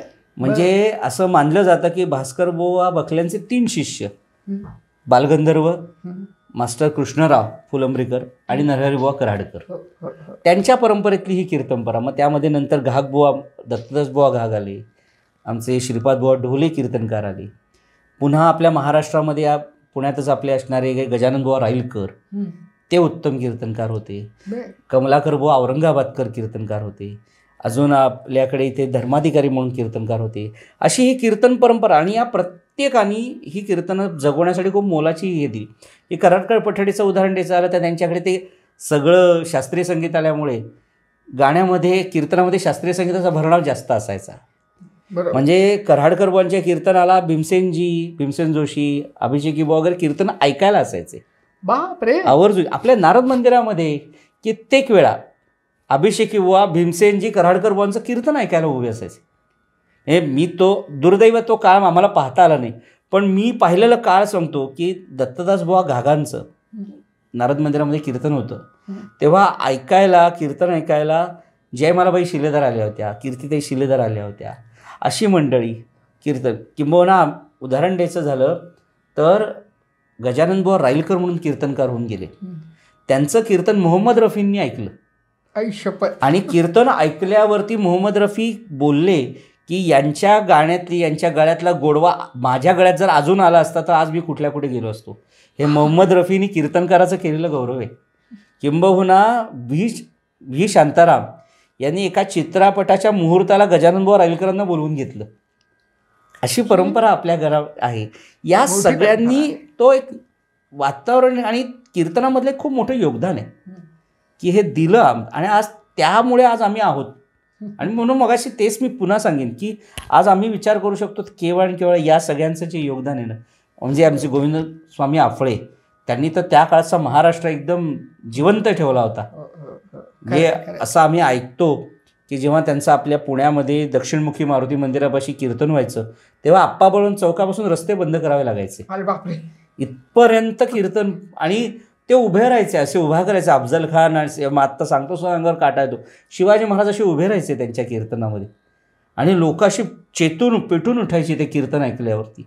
अशी खूप मोठं योगदान, म्हणजे जनजागृतीसाठी पण हे खूप मोठं प्रभावी माध्यम अतिशय. आणि मला सांगायला आनंद वाटतो की या प्रभावी माध्यमाचा वापर अनेकांनी पुढे केला. लोकमान्य टिळकांचं तर हे वाक्य आहे की मी जर संपादक झालो नसतो तर मी कीर्तनकार झालो असतो. इतकी योग्यता आहे. म्हणजे मला मध्ये आम्ही बाबासाहेब पुरंदरेंशी बोलताना एक छान त्यांनी किस्सा सांगितला, एक सांगतो. कीर्तनाचं ताकद किती आहे. आपल्या तुळशीबाग राम मंदिर आहे, तुळशीबाग राम मंदिरातनं बाहेर आल्यावरती बाहेर एक मारुती आहे. आपण जर पाहिलं तुळशीबागेमध्ये एक मारुती आहे. पूर्वी हनुमान जन्म ते अक्षय तृतीया असा तिथे उत्सव असायचा त्या मारुतीच्या इथे. तर एक वर्ष असं झालं की एक मिरजेचे कीर्तनकार होते, मिरजकर बुवा म्हणून, आणि त्यांचं कीर्तन होतं. आणि त्याच दिवशी पुण्यामध्ये बालगंधर्वांचा नाटकाचा प्रयोग होता.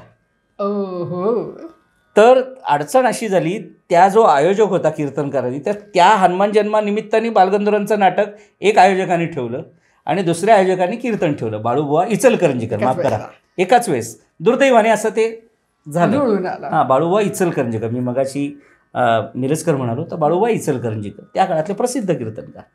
आता अडचण अशी झाली, बालगंधर्व आपल्या सगळ्या चमूसह त्या ठिकाणी पोहोचले की आज रात्री आता प्रयोग आणि कीर्तनही आता सुरू होणार. बुवाही आले. आता कीर्तन करायचं का नाटक करायचं असा प्रश्न पडला की करायचं काय. शेवट ते दोघेही आयोजक बाळकृष्ण बुवा इचलकरंजीकर आणि बालगंधर्वांना घेऊन लोकमान्य टिळकांकडे गेले की आता अण्णा, म्हणजे टिळकांना अण्णा म्हणायचे, अण्णा तुम्ही सांगा आता यावर तोडगा तुम्हीच काढू शकता. तेव्हा अण्णांनी विचारलं की टिळकांनी विचारलं की कीर्तन करायचं का नाटक करायचं तुम्ही सांगा. दोघेजण आयोजक स्वतःच्या भूमिकेत ठाम. तेव्हा टिळकांनी पटकन सांगितलं स्पष्ट, इथे कीर्तनाची परंपरा पहिली आहे, त्यामुळे बाळकृष्ण बुवा इचलकरंजीकरांचं कीर्तन होईल, नाटक तुम्हाला नंतर करायचं तर करा. आणि बालगंधर्वांनी ते मान्य केलं. बालगंधर्व म्हणाले मी आज थांबतो, परत मी उत्सव झालेला तो दुसऱ्या दिवशी बालगंधर्वांनी उत्सव झाल्यानंतर कीर्तन होऊ दे आणि मग मी येऊन नाटक करतो. असा तो प्रयोग झाला. हा कीर्तनाचा आणि मोठा पण आहे. कीर्तन प्रभाव. म्हणजे सांगलीमध्ये आज एक आमचे नरहरिबुवा कराडकरांचं कीर्तन होतं आणि त्यांनी कीर्तनामध्ये सौभद्र आख्यान सांगितलं आणि तोच प्रयोग सांगलीमध्ये बालगंधर्वांचा होता. तर बालगंधर्व कराडकरवांना सांगायला आले की तुम्ही सौभद्र सांगू नका, आमच्या नाटकाला कोणी येणार नाही. आणि त्यांची मैत्री इतकी होती की बालगंधर्वांसाठी बुवांनी सौभद्र आख्यान सांगितलं नाही की नाटक पाहायला जा. म्हणजे ही मैत्री होती आणि हा कीर्तनाचा महिमा आहे, मोठेपण आहे. आणि या कीर्तनकारांचं हे मोठं काम की या क्षेत्रामध्ये होतं. पण हे सगळं आपण ज्ञातकालापासूनचं आहे. हो. पण त्याच्या आधी म्हणजे अगदी फार नारदांचं जेव्हा झालं तेव्हापासून असे मध्ये कुठले कीर्तनकार ज्ञात आहेत का? आता असल्यास पण मी मगाशी म्हटलं त्यामुळे मुख्य नाव म्हणजे गोविंदबुवा होशिंग. अच्छा, म्हणजे त्यांच्या अलीकडे तशी संकल्पना पाहायला मिळत नाही अच्छा की गोविंदबुवा होशिंग. मग त्यांचे कान्हेरेबुवा शिष्य, असे अनेक शिष्य पण माहिती आहे त्याच्या अगदी अगदी. त्याच्या आधी अमृतराय महाराज होऊन गेले पेशवे काळामध्ये. पण त्यांची कीर्तन परंपरा या पठडी म्हणजे पठडी म्हणजे चौकटीतली नसावी. अच्छा, ते निरूपण असेल. तशी यांनी ती पूर्वरंग आख्यांची परंपरा आहे तशी ती नसावी. तसं नाथ संप्रदायामध्ये पण कीर्तन आहे. म्हणजे एकनाथ महाराजांमध्ये सुद्धा कीर्तन आहे, नामदेव महाराजांची पद्धत वेगळी. हे वारकरी संप्रदायामध्ये सुद्धा ही कीर्तन पद्धती वेगळ्या आहेत. जशा आमच्याकडे आपल्या पठड्यांच्या पद्धती सांगितल्या तशा. अच्छा अच्छा. म्हणजे आता महाराष्ट्रामध्ये मी मगाशी म्हटलो त्याप्रमाणे गजाननबुवा राईलकर आहेत, ते अशी कफनी घालून उभे असायचे रामदासी पठडीची.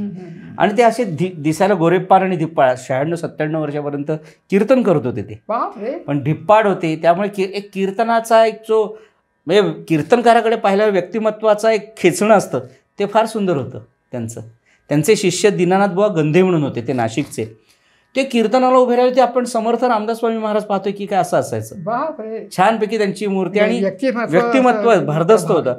क्या गोविंद स्वामी आफळे त्यांचं व्यक्तिमत्व एक भारत मी या सर्व कीर्तनकारांनी तेही जपलं. आणि या सगळ्याबरोबर चारित्र्य हा त्यांचा खूप महत्त्वाचा विषय होता. ते जपल्यामुळे ना त्यांचं कीर्तन खूप वेगळ्या पातळीवरती गेलं. असं हे कीर्तनकार हे खूप मोठं ऋण आम्ही आमच्या पिढीवरती मानतो कीर्तनाच्या संदर्भात. खरं आहे, खरं खरं. पण आता आपण कीर्तनाचं एकंदरीत चौकट साधारण बघितली, पण कीर्तनांची आख्यानं हा त्यांचा प्राण म्हणता येईल. अगदी. तर ती कुठली प्रसिद्ध आहे, म्हणजे अशी पारंपरिक कुठली चालत आली आहेत का, त्यातही अजून नवीन नवीन प्रयोग होता, किंवा ती कशामुळे प्रसिद्ध आहे, त्याचा नायक कोण असतो किंवा विषय कोणते असतात? बरोबर बरोबर. आता तुम्ही तेही म्हटलं त्याप्रमाणे कीर्तनाचा खऱ्या अर्थाने प्राण हा आख्यान मानला जातो. पण तसं बघायला गेलं तर कीर्तनाचा पूर्वरंग हाही महत्त्वाचा मानला जातो. बरोबर. म्हणजे कीर्तनाला येणारा आताचा श्रोता आख्यानासाठी येत असेल, पण पूर्वीचा जो श्रोता होता ना तो पूर्वरंग ऐकण्यासाठी यायचा. अच्छा. कारण वेदांतातल्या जटिल जे काही विषय आहेत, ब्रह्म माया वगैरे वगैरे वगैरे, ते तो कीर्तनकार त्याच्या ज्ञानेश्वरी तुकोबाराय यांच्या माध्यमातून तो खूप सोपा करून सांगायचा. अच्छा. त्यामुळे ते ब्रह्मनिरूपण ऐकायचं. पण त्याला या ब्रह्मनिरूपणाला आता बुवा आख्यान काय सांगणार हा एक औत्सुक्याचा विषय असायचा. मग त्या काळात पूर्वीपासून सर्वार्थाने कीर्तनामध्ये आख्यानं जी बरीचशी येतात ती एक तर महाभारत, रामायण, संतचरित्र, राष्ट्रपुरुषांची चरित्र हे असे विषय येतात. मग रामायणाचा विषय अर्थात राम हा नायक राहतो, गोपालकृष्ण हा नायक. पण आता मी एवढे अनेक वर्ष कीर्तन करतो पण लोकांमध्ये गोपालकृष्णाच्या विषयी जास्त आकर्षण आहे. अच्छा. त्याची नीती, तो कसा वागला वगैरे वगैरे, पण त्याच्यात तुमचा अभ्यासही आला पाहिजे, नुसतं चरित्र नाही.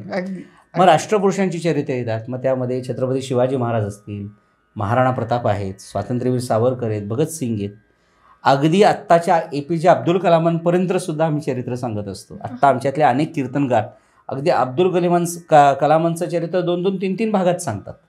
इतकं सुंदर पद्धतीनं मी म्हटलो ना की जे जे उत्तम उदात्त उन्नत सावरकर म्हणतात ना ते आम्ही या कीर्तनातनं आम्ही लोकांना देतो. आणि त्या कीर्तनातला पैलू की काय घेता येईल, काय मांडता येईल, एखादी अपंग दिव्यांगी व्यक्ती असते ती त्याच्यावरती मात करून काही काय साध्य केलं असतं, तेही चरित्र आम्ही मुद्दामून सांगतो की लोकांना त्यातनं काहीतरी बोध व्हावा आणि त्यातनं प्रेरणा मिळावी.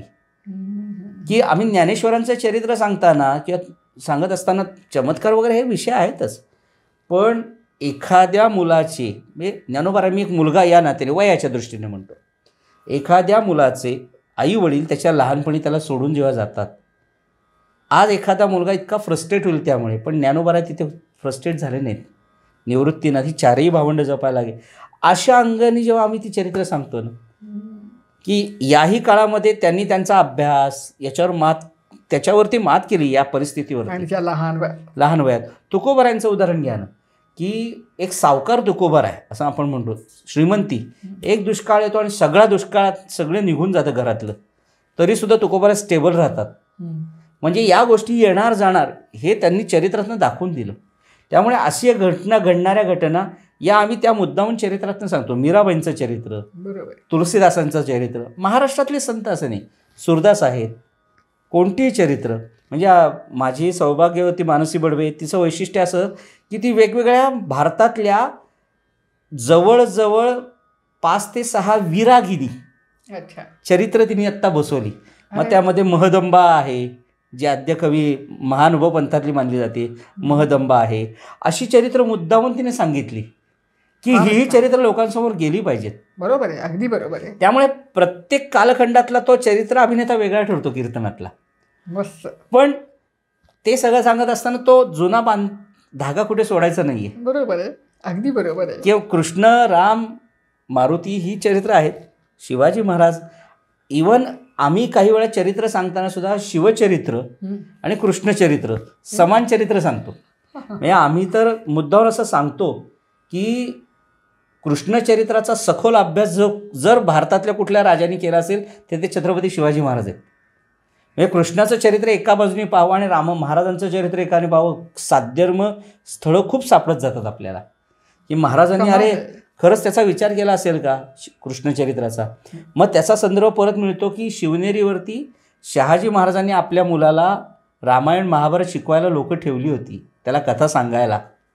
म्हणजे कथेचा इम्पॅक्ट कुठपर्यंत जातो पहा, कीर्तनाचा इम्पॅक्ट. म्हणजे असं म्हटलं जातं की छत्रपती शिवाजी महाराजांची 2 चरित्र आवडीची होती.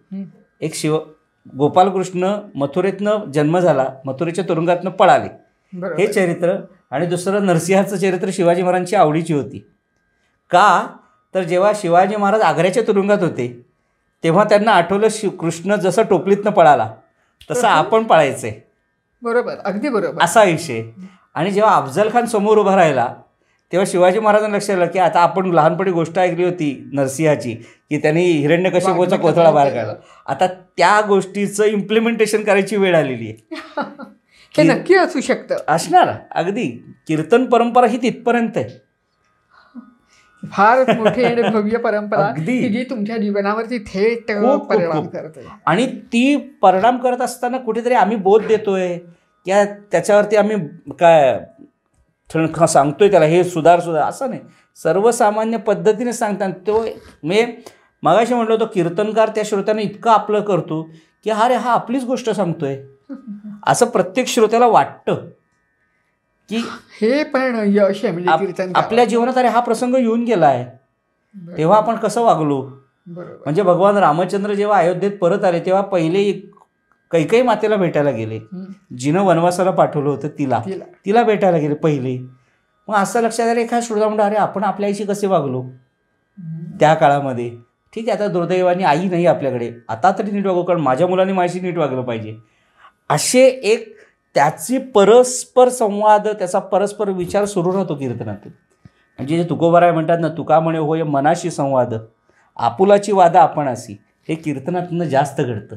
हे कीर्तनाचे संस्कार आहेत. अगदी अगदी. त्यामुळे हे कथानकातले नायक हे असे बदलत राहतात आणि शेवट त्या श्रोत्यालाच लक्षात आलं आपणच नायक होत या कीर्तनातले, या कथेचे. आपल्याच भोवती आपली आई आहे, आपल्याच भोवती आपला भाऊ आहे, आपल्याच भोवती भरतासारखा आपला भाऊ राहणार आहे, कौशल्यसारखी आई राहणार आहे.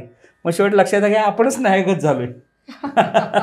आणि ती नायक घडवायची भूमिका आम्ही कीर्तनकार करत असतो थोडक्यात. अगदी हा फार मोठा आणि महत्वाचा अगदी अगदी आणि फारच छान आहे कीर्तन. आता तुम्ही मग असे म्हणालात की कीर्तन प्रभावीपणे सादर करण्यासाठी संगीत कला पण आवश्यक असते. अगदी.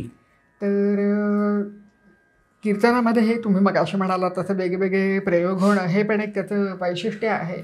पण ह्याच्याबद्दल अजून काही जास्त काहीतरी माहिती घ्यावी. आता तुम्हाला मगाशी मी सांगितलं त्याप्रमाणे की आपल्याकडे भारतीय अभिजात संगीतामध्ये राग परंपरा आहे. ती काळानुरूप किंवा वेळेनुसार राग बदलतो. दुपारचे राग वेगळे, रात्रीचे राग वेगळे, सकाळचे राग वेगळे. तसं कीर्तनामध्ये सुद्धा आहे की आर्या हे वृत्त आहे, त्या साकी हे वृत्त आहे. ती साकी कुठे येते प्रसंगात. चाल एकच असून उपयोग नाही,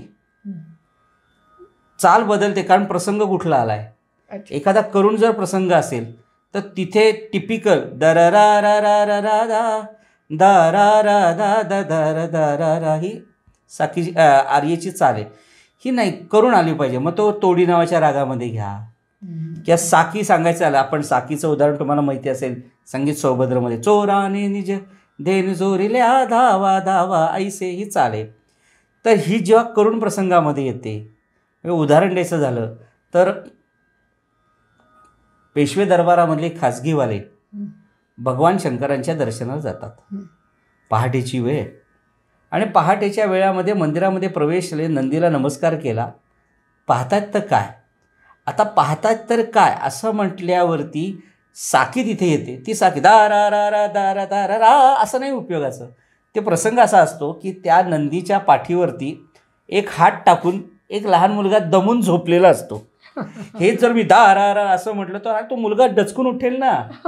आता मग त्या ठिकाणी त्या खाजगीवाल्यांना तो मुलगा कसा दिसला, मग तिथे आम्ही घेताना ती चाल घेणार नाही. मग आम्ही सकाळच्या रागातली घेतो, कारण सकाळचं वेळ ना.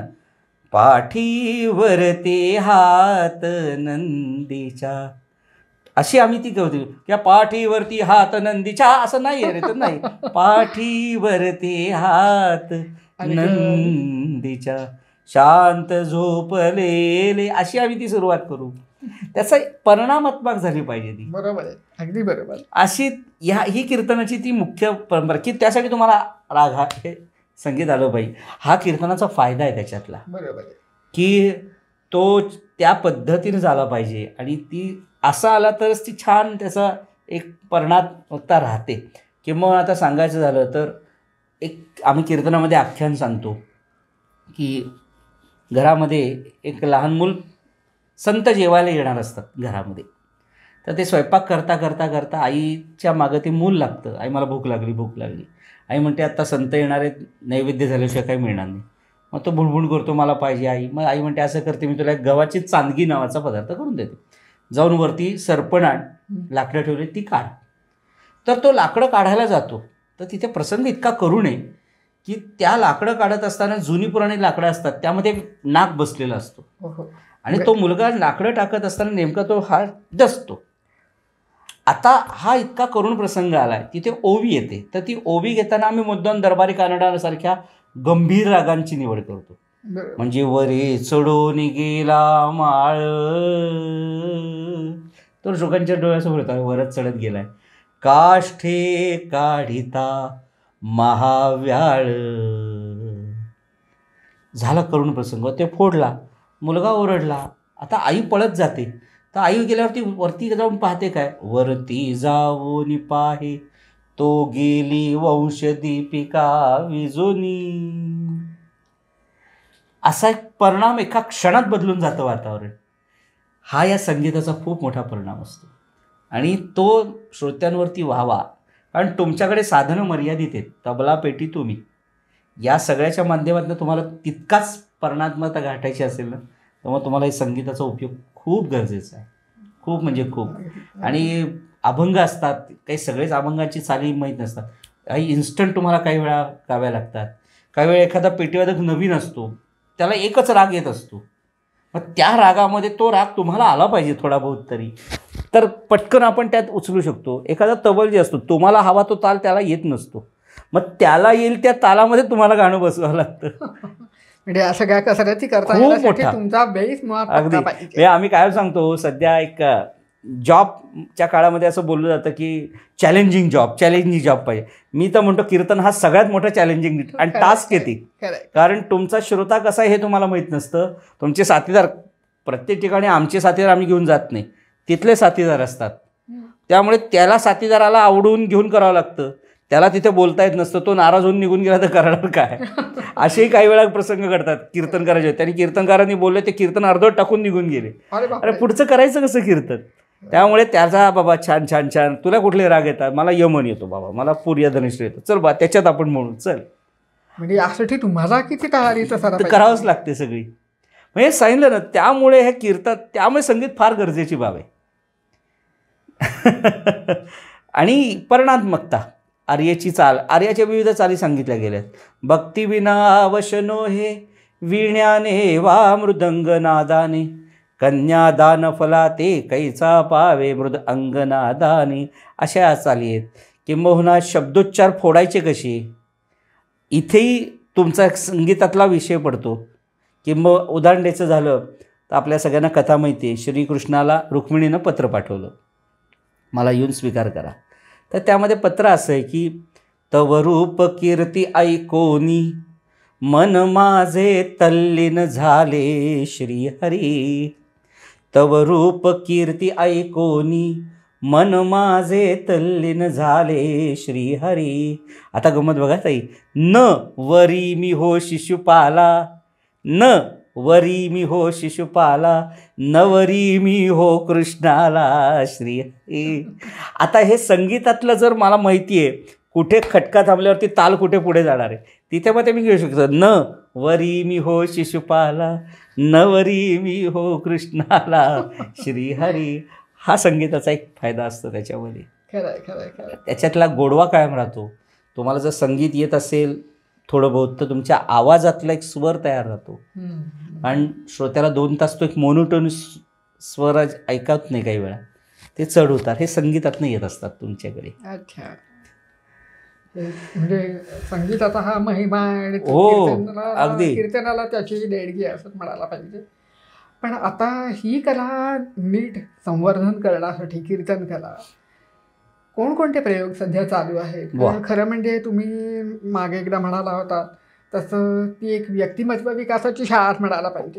तर त्या दृष्टीने काही प्रयोग होत आहेत का? हो, आता ही मुख्य मुद्दा असा आहे की ही कला चालू राहण्यासाठी, जागृत राहण्यासाठी सगळ्यात महत्त्वाचा मुद्दा माध्यम आहे यूट्यूब माध्यम. आज मी हा सगळा काळ बदलला गती करोना काळानंतर. या माध्यमाची ताकद यूट्यूब वगैरेची ही सर्वार्थाने करोनानंतर आपल्याला बरीचशी कळली. त्यामुळे आम्ही यूट्यूबवरनं कीर्तन करतो यूट्यूबसाठी. आज मला सांगायला आनंद वाटतो की असे अनेक यूट्यूब चॅनल्स आहेत की जे आम्हाला अप्रोच होतात आणि आमच्या यूट्यूबवरती तुम्ही कीर्तन कराल का. आणि हे सगळं करत असताना आजच्या टाईम बाउंडिंगमध्येच आम्ही ते कीर्तन करतो. म्हणजे पूर्वीचा काळ वेगळा होता की 2-2.5 तास श्रोते बसू शकायचे, मांडी घालायची सवय होती. आता खुर्च्या आल्या तरी 2 तास यूट्यूबवरती कीर्तन नाही ऐकू शकत कोणी सलग. आपण बघा ना, डोळ्यासमोर 2 तास आपण मोबाईल नाही ठरवू शकत. मग आम्ही ते कीर्तन 30 मिनिटात आणलं, 18 मिनिटात आणलं, 30 मिनिटात आख्यान पूर्वरंगासह सगळं तसं आम्ही आणलं. 1 तासाभरात सगळं कीर्तन पूर्णपणे. अवघड गोष्ट आहे. आता ते पुन्हा मुद्दा काय, तुम्ही इतके वर्ष या क्षेत्रामध्ये दिल्यावरती तेवढे तुमच्याकडे तो समजदारपणा येतो. त्यामुळे तो मुद्दा तिथे येत नाही. पण तुम्ही दिलाय. आता काही ठिकाणी आम्हाला श्रोते म्हणजे आयोजक सांगतात, बुवा एक 40 मिनिटंच कीर्तन करायचं, 40 मिनिटं त्या ह्याच्यात सगळं देऊ आम्ही तुम्हाला. हे सगळे आम्ही प्रयोग आणले. त्यामुळे आज त्याचा एक मी तरुण आहे त्यामुळे क्रिस्पीनेस, हा कीर्तनाच्या बाबतीत हा शब्द योग्य नाही, पण त्याचं ताजेपणा आणि कुरकुरीतपणा अजूनही टिकून या सगळ्यामुळे की मग आम्ही यूट्यूबवरनं कीर्तन आणली. मग आता याचा मजा अशी होते ताई की अनेक श्रोते आम्हाला असं सांगतात की आमच्याकडे बुवा माझ्या वडिलांची 60 शांत आहे, 75 आहे, सहस्त्रचंद्रदर्शन आहे, तर आम्हाला कीर्तन करायचं आहे. पण ते काय करा, तुम्ही एखादा स्टुडिओ बुक करा, तिथेच 1 तासाचं कीर्तन शूट करा आणि ते यूट्यूबवर टाका आणि त्याची लिंक आम्हाला पाठवा. असेही श्रोते भरपूर येतात. आता का सांगतो याचं, ते म्हणतात आम्ही आमच्या घरी कार्यक्रम ठरवला कीर्तनाचा, मग त्यासाठी हॉल घ्या, त्याचं भाडं द्या आणि आमची मोजून 30-40 लोकं येतील. पण तुम्ही जर कीर्तन ते यूट्यूबला टाकलं तर माझा नातेवाईक आज अमेरिकेमध्ये आहे, माझा नातेवाईक आज जर्मनमध्ये आहे, तर तो आमचा नातेवाईक या वडिलांच्या कार्यक्रमाने येतो, तिथे बसून कीर्तन ऐकेल. हा एक छान खूप सुंदर. म्हणजे आज आम्हाला आमच्या कीर्तनाचे श्रोते आपल्या भारताबरोबर अमेरिका, म्हणजे जर्मन, अमेरिकापासून कॅनडापासून अनेक श्रोते आहेत. आम्हाला अनेक जण परदेशातनं फोन करून सांगतात मुद्दाम, आज आम्ही बुवा तुमचं कीर्तन ऐकलं. हे मला एक सांगायला आनंद वाटतो. आमचे एक केतकर नावाचे एक मित्र आहेत, ते अमेरिकेत राहतात. ते म्हणे आम्ही बुवा 70 mm वरती घरामध्ये स्टुडिओवरून तुमचं कीर्तन ऐकतो. किती छान. केवढा म्हणे, आणि सगळ्या नातवंडांना घेऊन आम्ही बसतो कीर्तन ऐकायला. हे किती छान गोष्ट आहे. खरंच आम्हाला अनेक श्रोते नियम असे पाठवतात मेसेज, बुवा बरेच दिवसात कीर्तन तुमचं आलं नाही, आज आम्ही यूट्यूबवरती बुवा तुमचा गजेंद्र मोक्ष ऐकला, आज सगळ्या नातवंडांना घेऊन. अशी परदेशातली लोक आम्हाला अप्रोच होतात. म्हणजे काही कारणामुळे आम्ही तिकडे जाऊ न जाऊ हा नंतरचा विषय, पण आमचं या माध्यमातून आम्ही पोहोचलो तिकडे. हा नवीन बदल जो झाला ना, त्यामुळे. आणि आम्ही जे कीर्तनकार, व्यावसायिक कीर्तनकार म्हणून की यावर चरित्र, त्यांनी त्या कीर्तनाला त्याप्रमाणे बदललं गेलंच पाहिजे, तरच आपण टिकू. अगदी अगदी. त्यामुळे हा बदल झाला. आज एक या माध्यमातून मी तुम्हाला वेगळा विषय एक छान मांडतो, संधी मिळाली तर. आज अनेकांना कीर्तन शिकायची इच्छा असते हो. की बाबा माझे नातू आमच्या घरात छान बोलतो, त्याला गोष्ट सांगायला आवडते, काही म्हणतात गातो सुंदर. तर त्याच्यासाठी माझी मिसेस म्हणजे सौभाग्यवती मानसी बडवे या ऑनलाईन पद्धतीने कीर्तन शिकवतात. अरे वा. म्हणजे आम्ही कीर्तन शिकवतो, पण ती त्यामध्ये माहीर झाली आहे. आज जवळजवळ तिच्याकडे ऑनलाईन पद्धतीनं जवळजवळ 17 ते 18 विद्यार्थी ती शिकवते. अरे वा. आणि खूप आनंदाची गोष्ट अगदी. आहे. आणि मजा म्हणजे त्यामध्ये गृहिणींपासून सगळ्यात. आणि ती बॅचसुद्धा आम्ही रात्री 9:30ची ठेवली की घरातला स्वयंपाक पाणी जेवण खाण करू आपण 9:30 ते 10:30, कोणाला डिस्टर्ब नको. नाही तर संध्याकाळी 7ची ठेवली की स्वयंपाक करायचा आहे, कोणाचे खेळायला जायची वेळ, 9:30 ते 10:30 ही कीर्तन शिकण्याची वेळ. खूप छान. मग आम्ही त्याचा एक अभ्यासक्रम तयार केला अरे वा. की तुकाराम गाथेतले श्लोक, मनाचे श्लोक, करुणा त्रिपदी, करुणाष्टकं, हे भगवद्गीतेचा 12वा 15वा अध्याय, 3 आरत्या हे पाठ करून घेतो आम्ही. त्याचं झालं की अभंग आल्यावरती आख्यान. म्हणजे आज ताई आम्ही फिरत असताना समाजामध्ये आम्हाला हे का करावं असं वाटलं, अनेकांना आपली नावंसुद्धा धड सांगता येत नाही. हो. मुलं घाबरतात की अरे आपण बोललो तर काय होईल. कीर्तन शिकण्याचा हा फायदा होतो. तुम्ही कीर्तन करा अथवा न करा, पण या सगळ्याचा फायदा तुम्ही सभाधीटपणे बोलू शकता, समाजामध्ये आपलं मत मांडू शकता. म्हणून आम्ही हा वर्ग घेण्याचं कारण त्यामागची भूमिका ती आहे. त्यामुळे असं हे वेगवेगळे आम्ही प्रयोग ठेवलेत. त्यामुळे आम्ही छान यामध्ये आनंदाने आहोत. आणि मी श्रोत्यांना या माध्यमांद्वारे मी सांगेन की कीर्तन शिकणं, कीर्तन करणं, त्याच्यावर उपजीविका हा नंतरचा विषय, पण ही कला जगवणं फार गरजेची बाब आहे. बरोबर. आणि असे चांगले चांगले कीर्तनकार जर आले ना, तर आमची कला नक्की अजून बहरत राहील. त्यांनी पुन्हा चरितार्थ म्हणून कीर्तन केलं पाहिजे असं नाही. आज असेही कीर्तनकार आहेत की जे उच्च विद्या विभूषित असून चांगल्या ठिकाणी नोकऱ्या आहेत, चांगले पगार आहेत त्यांना, तरीसुद्धा एक हाऊस म्हणून उत्तम कीर्तन करतात. म्हणजे काहीतरी करायचं म्हणून नाही. असे इंजिनियरपासून अनेक डॉक्टरेट मुलंसुद्धा आज कीर्तन करत आहेत. बरोबर. पण त्यामुळे ते कीर्तन अजून छान बहरतं. उलट अशी मुलं आली, असे कीर्तनकार आले, तर कीर्तनाची एक कक्षा उतरून जाते. की आज आमच्यातल्या अनेक कीर्तनकार इंजिनियर झाल्यामुळे इंजिनियर क्षेत्रातल्या योग्य व्यक्तिमत्वांची चरित्र सांगतात. म्हणजे सिद्धरामय्या वगैरे ही जी चरित्र आहेत ती कीर्तनातनं चरित्र सांगतात. अरे वा. हा फायदा. आणि हे या कीर्तनाचं मोठं ध्येय आहे. आणि हे एवढे बदल असे झाल्यामुळे ना, आज ती छान बहरली आहे कला कीर्तनामुळे. आणि हे आपलं प्रसाद प्रकाशन असेल किंवा ही माध्यम असेल, याद्वारे आम्हाला असे विचार मांडायला जेव्हा मिळतात ना, तेव्हा आम्हाला बहर येतो, आनंद वाटतो की अरे या निमित्ताने अजून हे कीर्तन लोकांपर्यंत पोहोचेल आणि कीर्तन शिकायला लोक येतील ना. आनंद आहे उलट त्याच्यामुळे. अगदी अगदी. म्हणजे हेच सगळं सगळ्यांपर्यंत पोचावं, हेच या सगळ्या मागचं अगदी कारण हे सगळं करण्यामागचं. समर्थ म्हणतात त्यापेक्षा वन्नी तो चेतवावा आहे. हा एक धग लागली की सगळे पेटून उठतील ना. आणि कसं आहे, काही बंद करायचं म्हटलं ना, ते एका क्षणात बंद होतं. चालवायचं म्हटलं ते खूप वेळ लागतो. आमचे गुरुजी खूप प्रयत्न करावे लागतात, प्रयास करावे लागतात. आपलं उदाहरण प्रसाद प्रकाशनचंच घ्या ना, की ते इतक्या सगळ्या ह्याच्या धडपडीमध्ये हे चालू ठेवणं किती अवघड जातं. म्हणजे आमचे गोविंददेव गिरीजी महाराज फार छान वाक्य सांगतात की मेथीची भाजी असते, ती मेथी पेरल्यावर ती मेथीची दाणे की 4 दिवसात उगवते आणि 4 मिनिटात मेथीची भाजी संपते. पण एक वटवृक्ष उगवायला 4 पिढ्या जाव्या लागतात. तसं आहे ते. वैचाराचा वटवृक्ष व्हायचा असेल ना, तसे अनेक कीर्तनकार यावे लागतात. नाहीतर आम्ही आज फिरतो ना समाजामध्ये, कोणाशी घेणं नाही, घरामध्ये एकमेकांशी बोलणं नाही. पूर्वी घरामध्ये एकत्र जेवायला तरी बसायचे. आता ताट घेतो आणि तो स्वतःच्या रूममध्ये जाऊन बसतो. आई वडील काय माहिती नाही, काही नाही. संध्याकाळच्या आज मी अनेक ठिकाणी पाहतो, घरात वडील बसलेले असतात, मुलगा आत जाऊन बसला आहे, आपल्या वडिलांकडे काही, त्यांच्याशी काय बोलायचं आहे, त्यांच्याशी काय घेणे. आज हा सगळा कुठे जो कमी करायचा असेल तर कीर्तन हा खूप मोठा गरजेचा विषय. आणि हा विषय तुम्ही आज सुंदर या माध्यमातून घेतला. तुमचे मनापासून धन्यवाद. काही नाही, हे आपलं काम आहे. अगदी. ऍक्च्युली भारतीय संस्कृतीची नव्याने ओळख हे आपल्या वा. प्रसारच्या कामाचं सूत्र आहे. वा वा त्यामुळे ते समोर धरून आपण नवीन नवीन विषय लोकांना माहिती करून देत असतो. वा वा खरंय. त्यामुळे आपण हे सगळं करतो. तर श्रोते हो, आजचा हा कीर्तन रंग आपल्याला कसा वाटला हे आम्हाला आवर्जून कळवा. आपल्या प्रतिसादाची, प्रतिक्रियेची आम्ही आतुरतेने वाट बघतो. आणि आपल्या सगळ्यांना धन्यवाद. धन्यवाद. आपल्यालाही धन्यवाद. वा वा. आज आपण इथे येऊन इतकी छान माहिती दिली, खूप छान वाटलं. वा वा वा. नाही अगदी, आणि मलाही खूप छान वाटलं या सुंदर माध्यमातनं. मला माझ्या कीर्तन परंपरेचा एक मागोवाचा अभ्यास करता आला की आपण मगाशी म्हटलं त्याप्रमाणे आज आपण कीर्तन क्षेत्रामध्ये असताना कोणाकोणाचे पुण्याही आपल्या पाठीशी आहे याचा एक सुंदर विचार करता आला, आणि त्यांचं स्मरण या निमित्ताने माझ्याकडनं झालं, हे मला खूप आनंदाची बाब आहे. असेच सर्वांना मनापासून धन्यवाद. आपली परंपरा, आपली भारतीय संस्कृती टिकवणं आपल्याच हातात आहे, आणि ती विविध माध्यमातून आपण टिकूया, हीच या माध्यमाद्वारे आपल्या सगळ्यांच्या हृदयात असणाऱ्या परमात्म्याला एक साथ घालतो. धन्यवाद.